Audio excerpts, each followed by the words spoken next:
तर उद्धव ठाकरे यांना कालच्या सभेमध्ये केविलवाणा न्याय मिळाला। उद्धव ठाकरे यांच्या भाषणासाठी 5 मिनिटं ठरवून दिली होती का, असा खोचक सवाल आशिष शेलार यांनी विचारला। इंडिया आघाडीच्या कालच्या सभेवरून शेलार यांनी ठाकरेंवर हा जोरदार निशाणा साधला। उद्धव ठाकरे यांनी उबाटा बाहुल्यासारखी काँग्रेसच्या हातामध्ये दिली। आशिष शेलार यांनी हा घणाघात केला। हिंदुत्वाला केलं तडीपार हे दाखवण्यासाठीच कालची सभा झाली, अशा शब्दांमध्ये शेलार यांनी उद्धव ठाकरे यांच्यावर जोरदार निशाणा साधला। तर शेलार यांनी नेमक्या कोणत्या शब्दांमध्ये ही टीका केली आपण पाहतोय। आपल्याच तोऱ्यामध्ये आपली सभा घेऊन आपल्याला हवे तेवढे शिवतीर्थावर भाषण करणाऱ्या श्रीमान उद्धव ठाकरे यांना न्याय सभेत फारच केविलवाणा न्याय मिळाला।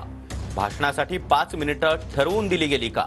भाषणाची सुरुवात जमलेल्या माझ्या तमाम हिंदू बांधवांना, भगिनींनो आणि मातांनो अशी करण्यास बंदी घालण्यात आली होती का? वंदनीय बाळासाहेब ठाकरे यांच्या सुपुत्रानं हिंदुत्वाला केले तडीपार हे तमाम महाराष्ट्राला दाखवून देण्यासाठीच शिवतीर्थावर सभा घेण्यात आली।